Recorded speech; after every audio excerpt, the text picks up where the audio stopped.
Welcome to Our Drummers Musicians, your backstage pass to a captivating journey through Melbourne's vibrant music scene. Recorded on a cosy couch in Brunswick, join us as we explore what it truly means to be a musician and look at the diverse experiences and talents of those making music in our city and beyond. On today's episode, we sit down with Peter Carolane before he heads off on an upcoming tour to Japan and China as a session keys player. Pete has recently launched his own record label, North Fitzroy Records, is a versatile keys and organ player, and has experience with production, mixing, composition, and arranging. He has his own band, the Anti-Fall Movement, with Paul Davies, that has released 3 albums, last year recorded a live album, and is currently working on their next studio album. Join us as we unravel Pete's musical journey, from his classical roots to his current ventures. We also want to take a moment to acknowledge the Wurundjeri Woiwurrung people of the Kulin Nation as the traditional custodians of the land on which this podcast was recorded. We pay our respects to their elders, past, present, and emerging.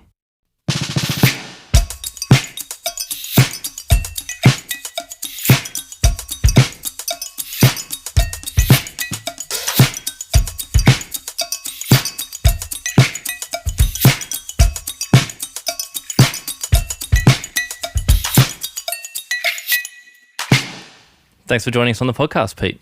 Hi, Luke. How you going? Good, thanks. How are you? Good.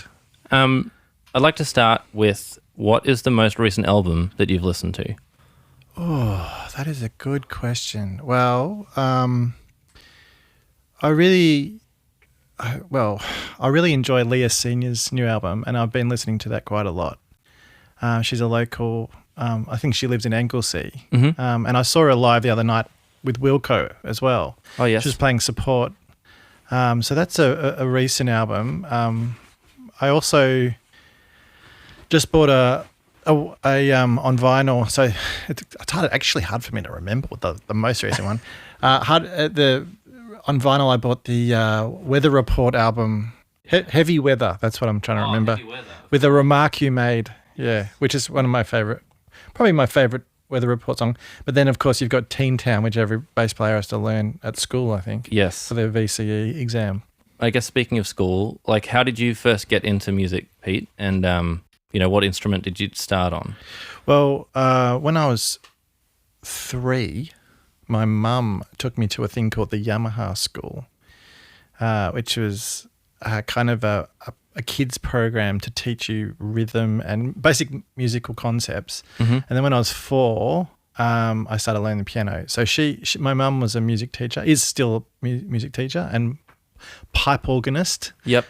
Playing in the cathedral in the city, St. Paul's Cathedral. But back then she was also a piano teacher and played with school choirs and that sort of thing. And so, and also my grandmother was a piano teacher as well. So there was a lot of music in the family. And so, I started learning piano at the age of 4. And then I started learning the viola at the age of 6 at school. And that then became my main instrument. So a few years into viola, my parents said, just focus on the viola. And I then actually, while I stopped having the piano lessons, I actually started just learning pop songs. I'd go down to a shop called the Music Inn in Ivanhoe, which was this little music shop, and they sold, Beatles sheet music and that sort of thing. And I remember buying the Billy Joel best of, and learning all the songs and teaching myself how to play that sort of 1980s, 1970s piano style, just listening and playing. Yeah, so that's sort of how it all began as a kid. Yep. Yeah. I guess, why viola and not, say, the more popular violin? I don't know. My parents just chose it. I think there was some logic at the time, orchestras always need viola players and there's never enough, and I didn't know the difference, so I just said yes. And did what they said and learnt it, and then grew to love it. Yeah, and then went all the way and did it at uni. Did a whole performance degree at Melbourne Uni at the Con back in the 90s. So played in orchestras and stuff. Yeah. Yeah, what was it like being at the Con in the 90s as a classical viola player? It was great. Yeah, it was I think probably the music institutions in Melbourne go through good times and bad times, and I think that was a good time for the Con. There was some great teachers. My teacher there was a legend called Chris Martin, who's now died. But he'd been there. He had actually been there since my mum was there in the early 70s. Okay. And he was a sort of a funny, eccentric head of strings. Mm-hmm. And then after that, I had he retired at the end of my third year, and then I had Catherine Brockman, who was at the time the head of the viola section in the MSO. Mm-hmm. Yeah, and so it was, we had a great bunch of friends. It had a bit more of an academic focus probably than the VCA had back then. Yes. So there was lots of classes. You'd do history and composition and what was called music techniques, and they were into this thing called Schenkerian analysis, which is this thing I think the head of music was right into. Okay. It was this German way of analysing music. Right. Yeah. What did that entail? It was kind of almost mathematical. It had this theory that all music could be almost reduced down to 3 notes. Okay. And so you would learn how to analyse a piece of music and pull out like the key notes in the phrase. And then, I don't know how it helped me or helped anybody. Mm-hmm. But anyway, we all had to learn how to do it. Yeah. Schenkerian analysis. Well, is it like similar to like the dominant, subdominant, and dominant chord, and how each chord relates to one of those 3, or something completely different? I mean, it is almost 30 years ago, but I remember there being a thing where you look for the tonic, the dominant, and the tonic. That's the first step, and then between the tonic and across a whole piece of music, right? Yep. And you go, it starts here in the tonic, and then it ends at the tonic, and in the middle we can see the dominant, and then in between the tonic and the dominant you can find sort of other steps. Sort of harmonic steps, and then you have to do sort of write diagrams, and it's I can't remember what the purpose of it was. It was to help us understand and think about how composers work. Mm-hmm. I think, yeah. But there was a philosophy as well behind it, which is not everyone was into. It was a bit dry. Mm-hmm. Yeah. Well, you've done quite a bit of study other than just the music. Yeah. As well. So do you think that going to the con and having these other sort of breadth subjects that are a bit more theoretical than just playing has sort of, I guess like started that like more academic journey? Yeah, definitely. Like I really appreciated, like I remember I did philosophy. I did an arts degree at the same time as my music degree. And in the arts degree I did some philosophy, and I even did a subject called philosophy of aesthetics. Mm-hmm. And a lot about that was, asking questions like, why do we appreciate music? What makes music beautiful? Those kind of questions. Right. And I loved thinking about those questions.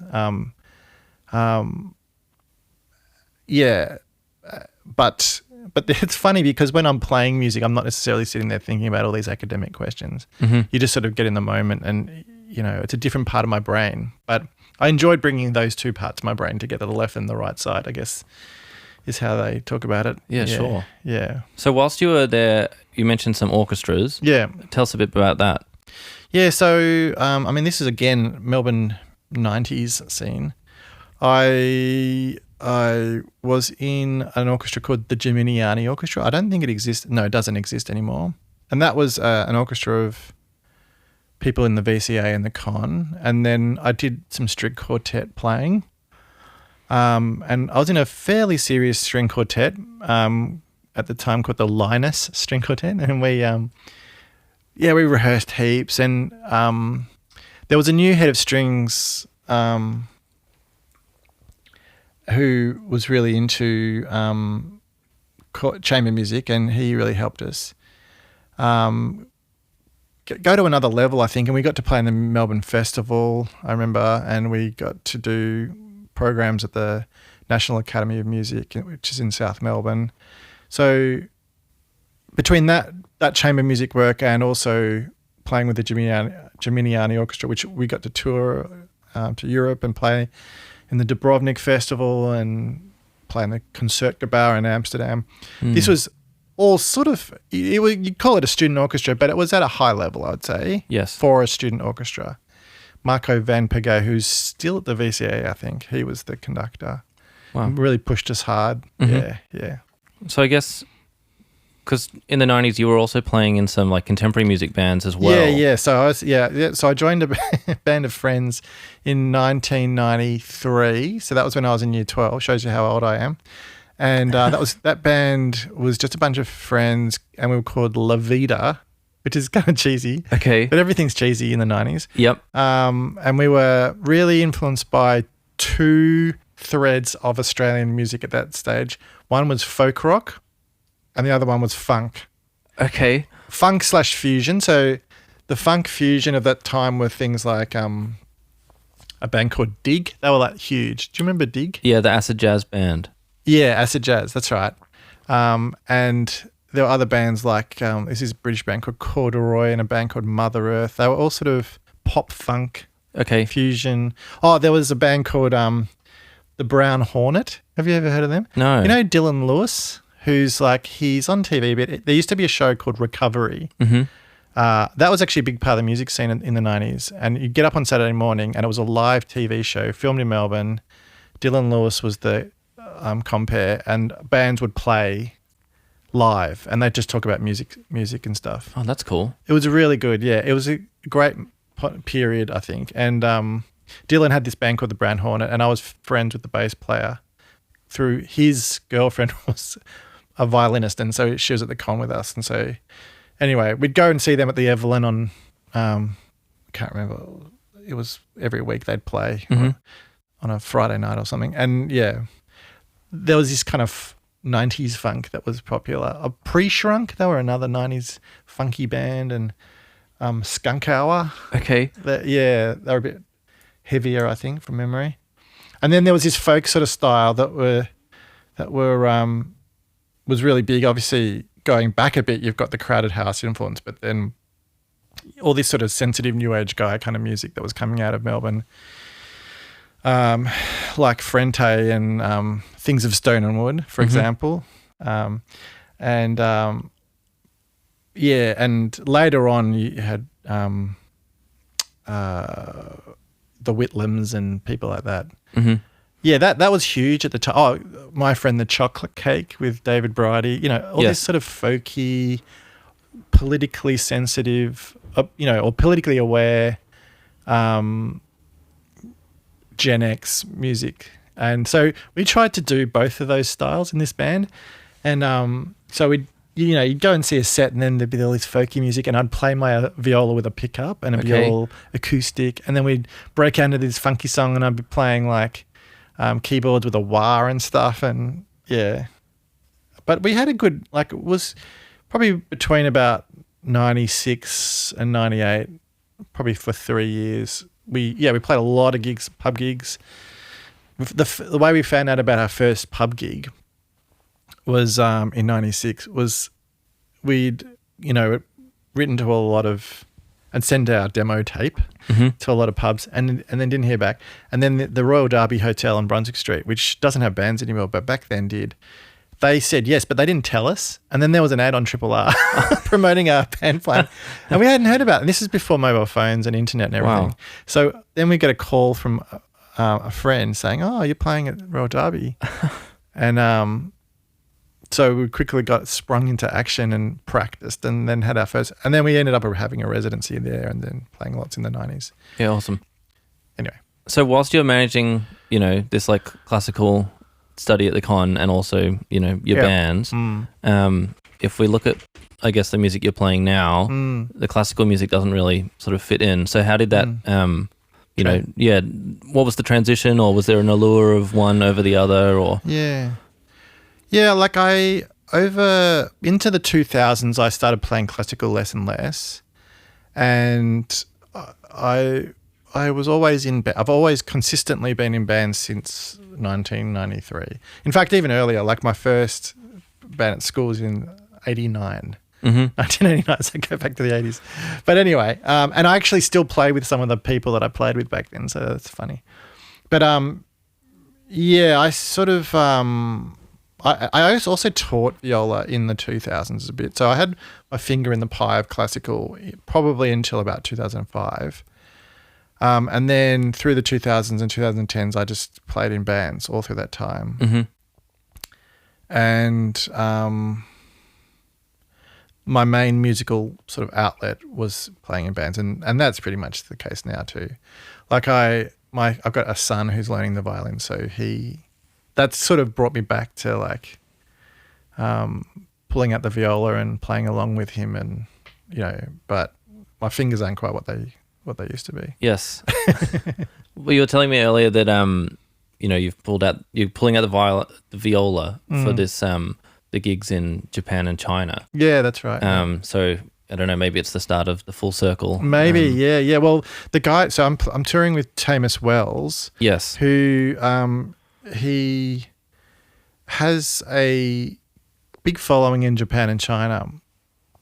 And I've been friends with him since the 90s, and he used to come and watch that old band La Vida play in the 90s. So he had a memory of me being, good at the viola and all this sort of thing. And I said to him, "You sure you want me to play a bit of viola?" I haven't really touched it much since for a good 25 years. But he was keen. And yeah, he's what he needs from the string playing is not too hard. And mainly I'm playing piano. So but yeah, it's really, I had to brush the cobwebs off, and it's inspired me to try and practice a bit more and get back into it again. So it's been good, yeah. And you're not just playing viola, like you're mostly doing keys work with him, is that right? Yeah, mainly piano, yeah. A bit of organ, but mainly piano, yeah. Because we're sort of, we're only overseas for like 8 or 9 days, and that's Japan and China. Yeah, you kind of got to move every day. Like I think it's two days in Tokyo, 2 shows in Tokyo, and then fly to Beijing, and then it's every day we're in a different city. So you can't cart too much gear around. Yeah. Well, you could if you had a massive touring company, but we've only got a small touring company. So yeah. Maybe for the next tour. Yeah. Well, he's done quite a few tours. This is my first tour with him. He's been doing this for 20 years. Yeah, yeah. So how did you get asked, for that gig? He just asked me. I don't know exactly what his thinking was, but yeah, he just contacted me and said, "I'm interested in keyboard player, and would you be up for it?" And I said yes. Yeah, so, awesome. Yeah, and because you've been doing quite a bit of other like keys session work recently with Marcel and his band. Yeah. Can you tell us a bit about that? Yeah. So about 2 years ago, Marcel Borak contacted me, and he was an old school friend, and I also played with him in the early 2000s. He had an alt country kind of singer-songwritery sort of outfit under his name, and I played in the band for that for about 3 years. Mm-hmm. And then during lockdown, he recorded an album on his own, and he did called the Telecaster Diaries. And he did everything on his own, and I think he got the drums done. He just sent files across, and the drums were done. And then when he came out of lockdown, he wanted to pull a band together, and it's sort of what's the style? It's definitely not old country. It's kind of elevator music almost. Okay. It's sort of 70s, 60s soul, but soul's not the right quite word for it. It's sort of it's a bit. Like I'm playing a Farfisa organ and bass drums and Telecaster, electric Telecaster, and it's not really vocals. There's a little bit of oohing and ahhing in a couple of songs, but mainly it's instrumental. Yep. It's the closest sound that we have is to the band Carolane. Oh yes, who are quite big, yeah, and also Surprise Chef. I think are in that sort of same local Brunswick band. Yeah, in that same genre. And so, yeah, Marcel's on the Cheer Squad label, which is Wally Kempton's label. Yes. And he's got quite a lot of bands on the label. And Wally's been Marcel's manager since the early 2000s. Mm-hmm. So, and Marcel's done other things. He was had a band called the Mini Bikes, and he's also he also is a producer and does stuff with other people as well, like sort of singer-songwritery stuff. He's got a little outfit called the Night Parrots at the moment that they just release singles but they don't perform. Okay. And that's with Dan Warner. So anyway, so Marcel wanted a band, and he pulled together the same band that he had for the alt country. Right. Yeah, so that's Al Barnden, who used to be the drummer for Frente, and Al's played with millions of people, but that's his probably what people might remember him the most from. And also Andy Papadopoulos, who's played in millions of bands too. Yep. Yeah. Yeah, I came down and I saw you guys play at the Union Hotel. Yeah. It was a great vibe. It was really fun, and like, people are getting into it. And yeah, it's very easy to enjoy kind of music because it's sort of jammy and cool riffs, and you can talk over the top of it. I think people really like that. At venues where you go and you hang out with your friends and you want to have a few beers or have lunch or something, it's sort of, if you're a band where you draw people's attention and you you have to stop and watch, that's a certain kind of musical experience that sometimes people don't want. Yep. Often we find the Melbourne audiences, they come out and they want to just relax. I think that our music is like that. You can do that, but also you can jump out the front and dance along as well if you want to. Yep. Yeah, it's a fun vibe. Like I like seeing the gigs at the Union Hotel because it's just that people are coming down to have a drink, and there's quite a range of different bands to come in, but most of the time, it's not a silent room, everybody having a listen. There's a bit of dancing, but there's also, people just coming to hang out rather than focus right in on, something particular. That's right, yeah. So with your band and the music, like what's happening with that now?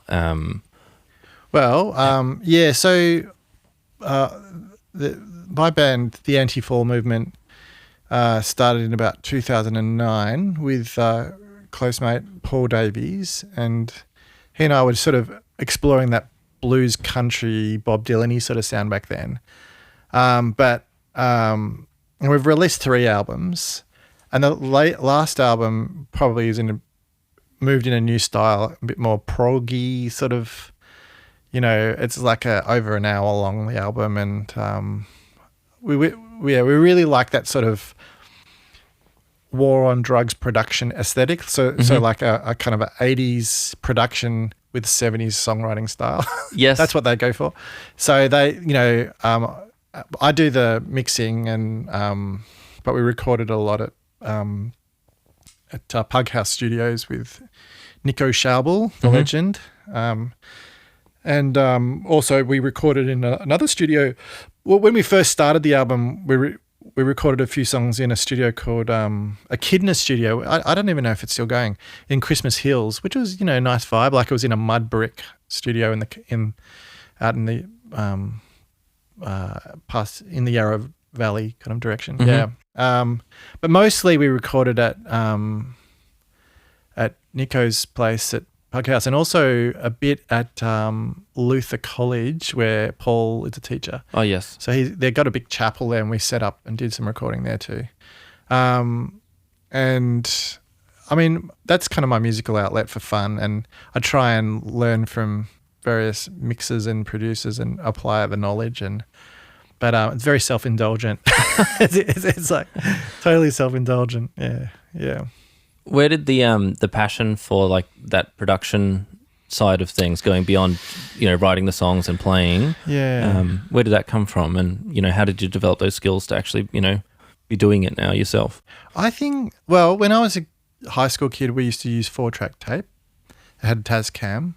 So one of my friends, Dave, who has a studio, Sunderland Studios in Phillip Island, he and we used to do a lot of recording with a 4-track Tascam. And also we used to just record straight to a stereo portable tape deck. And we'd set up all our gear and play. And I think my musical training at uni and classical training gave me a kind of appreciation for arrangement and composition. And also playing in orchestras gave me an appreciation for what makes an ensemble sound good, and chamber music too, for that matter. And I think once I was able to bring together band and recording, I realized that being an engineer, producer and mixer, you're kind of applying the same knowledge around musical arrangements. And you've got a lot of control and power as a almost as a musical director when you're doing that, and I just really enjoyed it. Yeah, playing around with when you read or nowadays listen to podcasts, with people, famous engineers, especially like people. My two favorite engineers and producers are Daniel Lanois, who did famous albums like Joshua Tree and Bob Dylan's Time Out of Mind and Peter Gabriel So, and very, very famous producer, but also Bob Clearmountain, who is a kind of, probably some say is the greatest mixer. I mean, that's debatable, but certainly very, very popular mixer. And he's done stuff like the Stones and Bruce Springsteen, and sort of he invented that classic gated reverb on the snare sound with Born in the USA, and but he also has done stuff like The Church, the Australian band The Church, and so many famous recordings. It's too many to list. But listening to him talk about how he kind of treats the sound like a almost like a painting, and develops the colours, and is quite liberal with how much he will change the sound. So using reverbs and delays and that sort of thing. So I kind of really realised how much, you can do quite a lot. And as I got to do a bit of studio time years ago with a local engineer who I think he's sort of stopped now, but called Nigel Derricks, and he used to run there was another Bakehouse Studios, not the rehearsal place on Hoddle Street that everyone rehearses at, but there was another one in North Fitzroy, not far from where I live now. Okay. That called Bakehouse Studios. It was connected. The two were connected, and he ran his studio out of there, and I got to spend a bit of time with him recording and mixing albums, and I sort of learned how to do Pro Tools in the early days of Pro Tools, right? Like late 90s, early 2000s Pro Tools, yeah. When everything was saved onto zip disks and all this sort of thing, and now you can do all that at home, a lot of that at home. So we've got this best of both worlds situation where you can go to a studio like Pug House, and Nico can record you with all his amazing outboard gear, and then you can come home with a hard drive, with your thumb drive now, load it onto your computer, and then put up, do all the mixing at home, and that sort of saves heaps of cash. Yeah. So is that your process to go into the studio? It is now. Yeah. Yeah. So I track. I went through a phase of trying to track everything myself, and then I was like, this is so stressful, and you need so much stuff, and it takes so long to set everything up, and then things can go wrong. And then I realized, no, actually tracking in the studio for live band is so much faster and easier, especially if the studio is set up for it. So you go to Nico, and a full band can be going within an hour of being there. Yep. And there are millions of studios in Melbourne can do that, but I find I really love working with him. And then you can come home and the drums sound great, and the bass sounds great, and the guitar sound great, and the keys sound great. He's got a grand piano there. I don't have a grand piano at home. So you pay a bit of money, but it's not out of reach. And in the old days, you were paying by the hour, not just, the setup time always took longer for some reason. I don't know why, but always seemed to take ages. But then you also went in the mixing, you're paying studio time, and then if you want to go backwards and forwards, you're paying more studio time. Yep. And no one could afford it, or you just accept a very, you accept a quick mix, and that was that. Yep. And now I can spend, and there's a downside to that too, because like sometimes you cannot release things ever. Yes. Because you're always sitting on it and trying to perfect it even more, and that's not good either. Yeah. So how do you, set the boundaries around how long you're going to spend, doing the mix when it could be endless? How do you know when to stop and say, actually, what I've done so far is great and this is really good. I don't need to invest more time because, there's probably diminishing returns, or you just end up going in circles, and, it sucks all your time and you don't get to put it out, like you said. Well, I've had different philosophies over the years.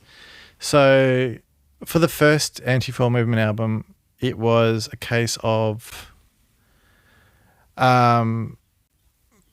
we tracked at Sing Sing South, which is now no longer there. I think they closed up at the end of last year. And then did some overdubs at home with my old Pro Tools N-Box. And then the way I gave myself a kind of time limit was by booking in the album launch. Mm-hmm. So we worked backwards. So we booked in the album launch at the Gershwin room at the SB, and then worked backwards hard. So and that was pressed onto vinyl. So then we had to go, okay, how long is it going to take the vinyl to get pressed there? And then we work back the dates backwards. So that was one approach. But that still was quite a stretched out thing. Like probably that was 2 years from start to finish. Mm-hmm. The second album, we tried to be completely the opposite. We tried to be really fast. But then I find the second album not very good. Okay. The third album, it dragged on for 5-6 years. Now, admittedly, there was COVID in between, and that sort of helped in a way. That gave more time for, sitting at home, you could do things. But also, if you had to do anything major, you couldn't do it as easily until like we were out of lockdown. Yep. Or the restrictions eased. But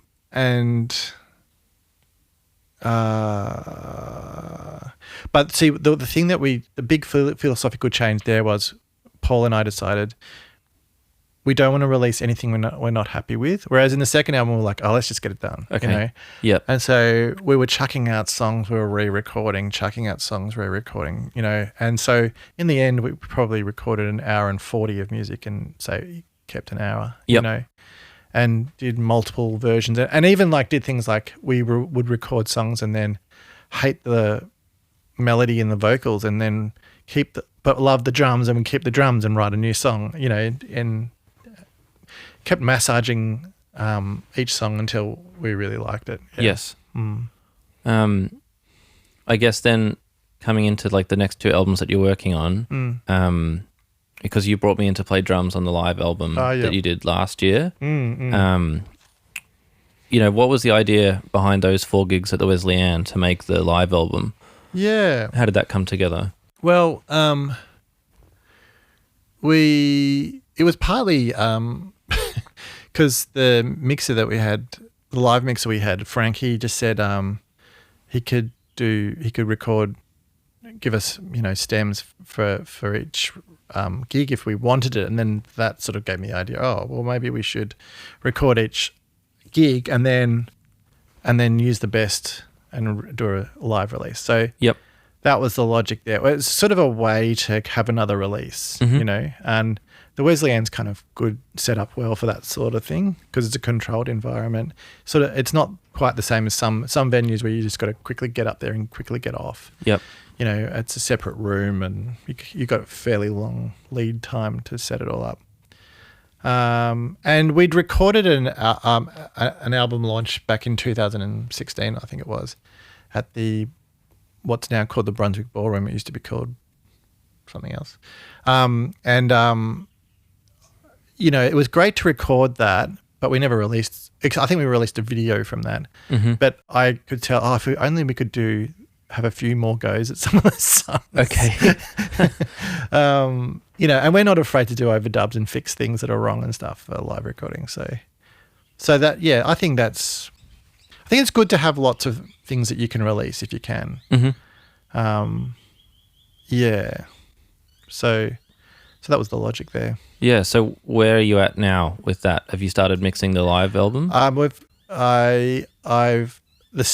I've got is like 4 sort of half mixed live shows, and then the next step is for me and Paul to pick the songs, mm-hmm. and then to properly mix them, and then also do overdubs of any dodgy bits or edits. Yeah, I'm totally unashamed to do edits of live stuff. Yes, you kind of got to, because it just never sounds quite as good. And I know that the big bands do it. So if Pink Floyd can do it, so can we. Yeah. And I guess like the structure that you have to the band has sort of gone from, was it a set band at the start and now it's you and Paul running the ship, or was it always you and Paul, but you had a consistent band for a while and then started bringing in different people for different songs? And yeah, we had a consistent band for the first 2 albums, but then it just became practically difficult because people were living in different places and had different commitments. And then Paul and I looked at each other and thought, well, the reality is it's us two that do all the work and write all the songs and do, and the other guys aren't available. So let's just make a break and pick new players. Yep. And it's funny because some bands operate differently. Like it's about relationships and friendships. Other bands is all professional, and we don't want all professional because we're not, that's not the point. But then also if you're too loyal to your friends, sometimes it just means you don't do anything if your friends aren't available. Mm. And they none of them seem to care. So they've all got their own musical projects going on. So yeah. So then we sort of looked around and thought, oh, who would want to play and who would be great to play with. Mm-hmm. So yeah, that's how we got onto you and got into Owen Downey, the great Owen Downey. Yeah. Who can't get much better than Owen on the bass. And then Mark Campbell, who's a friend who's been playing with us a bit as well, the guitar, yeah. But the new recordings that we've got are, again, in a different style, and I'm actually thinking of releasing under a new name. Okay, yeah, because it's quite an interesting sort of concept album, the new stuff, yeah. It's all improvised. Well, not a lot of it's improvised in the studio, yeah. So the workflow was, concept was, let's go into, set up at Hug House, get a click going, and then just start jamming, and then jam for about an hour, and knowing that lots of it will be boring, but then there'll be some bits that will be really good. Mm-hmm. And then I'll go home and listen to it and find the bits that I like and stitch it together and treat the kind of the tracks as a palette to work with. Yeah. Yeah. And so we've got a lot of music already down, but there's also some other, I've charted some stuff that's in a bit more of a 70s jazz vibe. Okay. Because I've been inspired by Michael Franks. Right. Yeah. So, but it's so different to what we were doing. So maybe I'll release it under a different name. Okay. Yeah, because it's quite an interesting concept to, be playing improvised music, but not for the purpose of the improvisation as it's recorded live is what's released, but instead, like you said, it's your palette to choose from. Yeah. Where everything's synced into time. Everybody improvised some things, and there's different relationships that play out from here's this idea on one instrument, so everybody else sort of follows along. Yep. But then you're not actually creating the music; you're creating music to then be sort of chopped and changed and put together later to create something completely different. Yep. It's quite a unique concept. I guess, where did you get the idea for just doing that? Well, when we did our first album, we had all these songs that we had to track at Sing Sing, and we did it. And in the last half hour, we said, let's just jam and save it. And in the end, when we took the jams home, we were like, oh, there's some really good stuff there. There was a freedom to it. Mm-hmm. I mean, sometimes you can get locked into like the same old tricks that you keep going back to, like chord progressions or riffs or drum beats or bass lines or whatever. But every now and again, the whole band just locks in and plays a really cool concept. And so then I thought, oh, what if we made a whole album of that sort of stuff and took your time? And then, because what you can do is you can record for half an hour and then go, that concept was good. Let's try that concept again and start again. Mm-hmm. And that's what so we've had 3 goes, or have I had 2 goes or 3 goes at it. And, but there's actually, I discovered there's a band called Talk Talk from the 80s and 90s who do that as well. Oh, right. Yeah. But, I mean, Talk Talk are quite big, but I didn't quite realize that was their method. Okay. And also, like, others have done, I mean, I think Floyd did it. I think their song Echoes, which is one of their most famous songs, was done that way. Oh, right. Improvised sections, and then they stitched them together and then added lyrics and melody and stuff. So I quite like it. Yeah, because you can do things like you can take drum and bass from one section, keys and guitar from another section, and overlap them, as long as it's in time.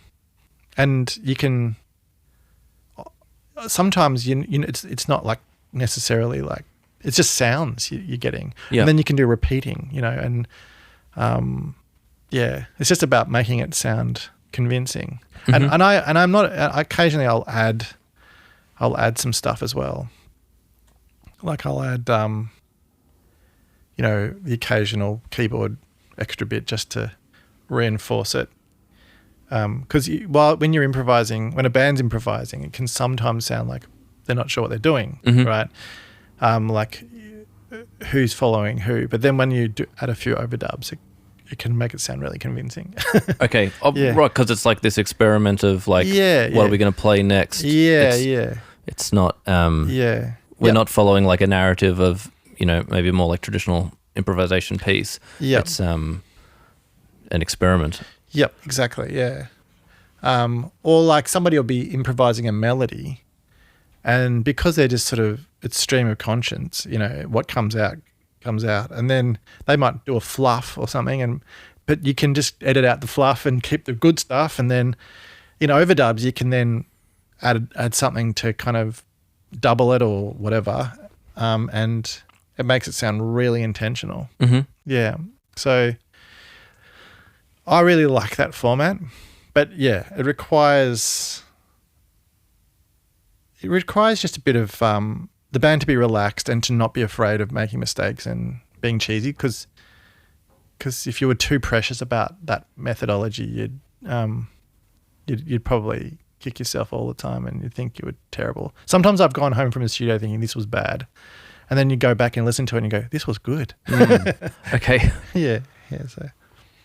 Yeah, I guess the help of hindsight, or just not being, giving a bit of space, yeah. Mm. And sometimes the thing that makes it sound not quite good is just like one person hasn't quite locked in properly, but you can take them out. Right. Yeah. I guess if we take a turn to like the new record label, is that something that's connected to your bands, or something, a separate project again for you? Yeah, North Fitzroy Records is a concept that sort of emerged. Well, it's funny, when we uploaded our third album for the streaming services, it gives you the option in the uploading stage to say what label it's on, and I made up a label. I said, North Fitzroy Records, because I live in North Fitzroy. Yep. And then later on, talking to friends, another guy, Kim Beals, who's playing with the Tamas tour, and I mixed his album. Mm-hmm. He thought that was cool, so he also uploaded his under the name. Okay. But it wasn't actually a real thing.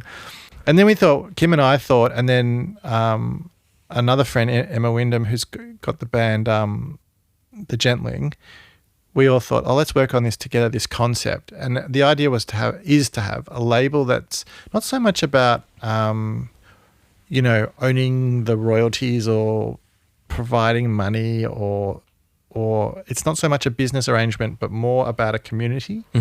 Because what I discovered was a lot of my friends who were in bands in Melbourne or doing solo projects had similar problems, which were things like they'd recorded but didn't know what to do next, or they were trying to find out how to get gigs, or they felt they lacked confidence to release what they recorded, or they didn't know where to find other musicians to play in their bands, but all kind of connected via friendships of these people. And so I thought, maybe what if you had a label that was all about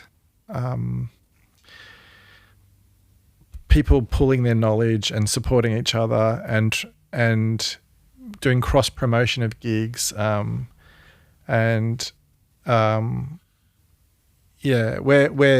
you can maybe bring in like some experts from the local band scene, kind of like a not-for-profit kind of concept, a collective. Yes. Yeah. Right. And so the albums and recordings that these artists that are on the label, they're not owned by North Fitzroy Records, but it's more that they're part of the community of North Fitzroy Records.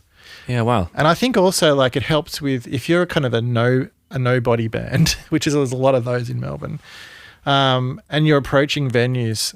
Sometimes it helps to be under the cover of a label because it can sound a bit like when you approach a pub and they don't know who you are, they're like, who is this random dude? Can they even play? But when you say, I'm with North Fitzroy Records, it just sounds more impressive. And especially if you can point to a website and it's all kind of, all the music can be tracked and you can. So we started that in October last year, or we launched it in October last year. And it's a project of love for Kim and Emma and myself. And we're slowly going to start to introduce more artists into the label. We've had people approach us already and also do events like songwriting masterclasses and that sort of thing. Yeah. Yeah. Oh, it's great. I really like that it's, about trying to help people navigate, what it's like trying to play live music in Melbourne and put out albums and stuff. But, I suppose for the tier between you're not, a famous artist putting out original music, but, you're not just, singing in the shower or something. Like you're a creative person that's making really great music, but perhaps doesn't know how to, do the recording process or actually put the gigs together to join the collective of North Fitzroy Records. That sounds like an awesome idea. And get feedback and but it's not about like competition, Yeah. I mean, Melbourne's just full of so many people who are trying things. And because now most people can, on their laptop, can record something and then upload it onto Bandcamp or whatever. Yep. There's a lot of those kind of people around, but they don't go past that. Or they might do something on YouTube or Instagram, but they don't go past that. But I think, it'd be fun to be able to do that. So yeah, that's a little project of love, which is moving slowly, but we're not in a rush. Oh, it sounds great. Yeah. I might bring us to like the final segments of the podcast. I've got this idea of a segment that I'm working on called Pass the Mic. And so what I'd like you to do is I'd like you to leave a question for the next guest. Oh, yeah. To like create a chain of curiosity and connection between the episodes. Okay. What was the most transcendent experience you ever had at a live gig? That's a great question. I like it. All right, I'm going to do 5 quick answer questions for you to wrap up. What is your favourite venue to play at in Melbourne? At the moment, I would say Shot Kickers in High Street, Thornbury. What is your dream venue to play at? The Forum. Actually, I've played there once, but wasn't a proper gig. What do you mean it wasn't a proper gig? It wasn't it wasn't advertised to the public. Okay. Yeah. What is your coffee order? At the moment, oat latte. What's the best place to get food after a gig in Melbourne? If it's in the north side, I'm usually, because I live in North Fitzroy, I can be home within 5 minutes. But I often find myself getting a sneaky ice cream from the BP. It's not very. It used to be when I was young. What I used to do in the 90s, I used to go to, when we play in Brunswick Street all the time, we'd get the midnight souvlaki. But I don't need to be eating souvlakis at midnight now in my old age. Yeah. All right. And what's one piece of advice you'd give to your younger self? Yes. Do what you do best. So what I mean by that is I think a lot of musicians in the band scene try and do everything, or they try and be a good songwriter or a good singer or a good guitarist, but often people are good at one thing or two things, and they should just stick at that and get other people to do the other, And I slowly realized over time that if I just focus on being a good keyboard player, and now I've since found out the producing side of things. Yep. that is much more enjoyable, and you can get a much better outcome than you collaborate with other people who are good at the other things. Yeah. I don't know. Well, thanks for coming on the podcast. It's been really great to, catch up with you. Thank you. I guess just like finally, where can listeners find your music, and what's the best way for them to connect with you? And, if they want to find out more or connect with this North Fitzroy Records community. Yeah. Yeah. Where are you available, online, in person? Can people still buy your vinyls? They can. So the Anti-Fall Movement and Marcel Boric Telecaster Diaries and Tamas Wells is all on the streaming services. Marcel's vinyl can be bought on a Cheer Squad website, and I think maybe through Bandcamp. And then the Anti-Fall Movement vinyls can be bought at live gigs when we remember to bring them. Okay. To live gigs, which we mostly do. I have a few in the car. Perhaps request in advance. Yeah. I've got plenty in the garage, that's for sure. Yeah. And if someone wants you to produce some of their music or play keys, how do they get in touch with you? Well, if you go to northfitzroyrecords.com, I'm fairly sure my email's on that. So okay, great. Or you could just email me at petercarolane@gmail.com. That's PeterCarolane@gmail.com. Awesome. Thanks so much, Peter. Thanks. Thanks for joining us on Our Drummers Musicians. I hope you enjoyed getting to know another Melbourne muso like I did. Help us grow by leaving a review, share the podcast with friends and family, and subscribe on our website for extra info. Got a guest you'd love to hear on the show? Please let us know at ourdrummersmusicians.com. See you next time.